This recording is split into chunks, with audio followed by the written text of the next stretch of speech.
പശ്ചിമേഷ്യയിൽ ഇപ്പോൾ പ്രത്യേക സൈനിക നീക്കങ്ങളുമായി ബന്ധപ്പെട്ട് അമേരിക്ക വിന്യസിച്ചിട്ടുള്ളത് ആയിരക്കണക്കിന് US മറീനുകളെയാണ്. ഇറാനിൽ നേരിട്ടുള്ള ഒരു ആക്രമണം കൂടി കണ്ടുകൊണ്ടാണ് ഇത്രയ്ക്ക് അധികം മറീനുകൾ ഈ മേഖലയിലേക്ക് എത്തിയത്. എന്നാൽ ഈ മറീനുകളുടെ വ്യക്തിവിവരങ്ങൾ ചോർത്തിയെന്ന അവകാശവാദമാണ് ഇറാൻ ബന്ധമുള്ള ഹാക്കർ ഗ്രൂപ്പ് ഉന്നയിക്കുന്നത്. ഇക്കാര്യത്തിൽ അമേരിക്കൻ സൈനിക ആസ്ഥാനമായ പെന്റഗൺ അന്വേഷണവും ആരംഭിച്ചിട്ടുണ്ട്. ചോർന്ന വിവരങ്ങളിൽ ചിലത് ആധികാരികമാണെന്ന് പ്രാഥമിക കണ്ടെത്തലുകൾ സൂചിപ്പിക്കുന്നതായി വാൾ സ്ട്രീറ്റ് ജേണൽ റിപ്പോർട്ട് ചെയ്യുന്നു. മേഖലയിലെ അമേരിക്കൻ മറീനുകൾക്ക് നേരെ ഈ ഗ്രൂപ്പ് ഭീഷണി മുഴക്കിയതായാണ് വിവരം. ഇറാനുമായുള്ള യുദ്ധത്തിന്റെ ഭാഗമായി പശ്ചിമേഷ്യയിൽ വിന്യസിച്ചിരിക്കുന്ന മറീനുകളെയും അവരുടെ കുടുംബങ്ങളെയും ലക്ഷ്യമിട്ടാണ് ഇപ്പോഴത്തെ സൈബർ ആക്രമണം നടന്നിരിക്കുന്നത്. ടെലിഗ്രാം വഴി വിവരങ്ങൾ പുറത്തുവിട്ട ഹാക്കർമാർ തങ്ങൾ ഈ മറീനുകളെ നിരന്തരം നിരീക്ഷിക്കുന്നുണ്ടെന്നും മുന്നറിയിപ്പ് നൽകിയിട്ടുണ്ട്. 2000-ലധികം മറീനുകളുടെ വ്യക്തിവിവരങ്ങൾ ഈ ഗ്രൂപ്പ് ചോർത്തിയതായാണ് വിവരം. ഹൻസാല എന്ന ഹാക്കർ ഗ്രൂപ്പാണ് ഈ വിവരങ്ങൾ ചോർത്തിയതെന്നാണ് പ്രാദേശിക അറബ് വാർത്താ വെബ്സൈറ്റായ ഷഫാഖ്.com പുറത്തുവിട്ട ഒരു റിപ്പോർട്ടിൽ പറയുന്നത്. ഏകദേശം 2000-ഓളം സൈനികരുടെ വിവരങ്ങൾ ചോർന്നുവെന്ന് വാൾ സ്ട്രീറ്റ് ജേണൽ പറയുന്നു. എന്നാൽ 2379 അമേരിക്കൻ മറീനുകളുടെ വിവരങ്ങളാണ് ചോർന്നിരിക്കുന്നതെന്ന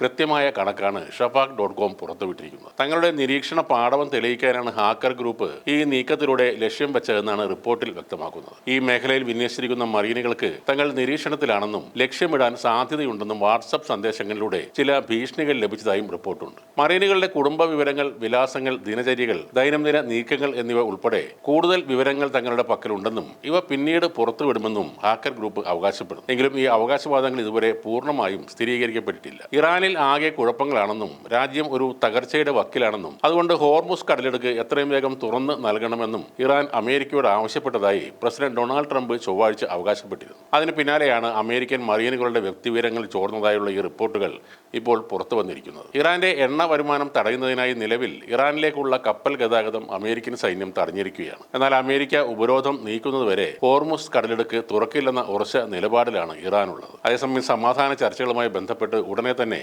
ഇറാൻ ഒരു പരിഷ്കരിച്ച നിർദ്ദേശം സമർപ്പിക്കുമെന്ന് CNN റിപ്പോർട്ട് ചെയ്യുന്നു.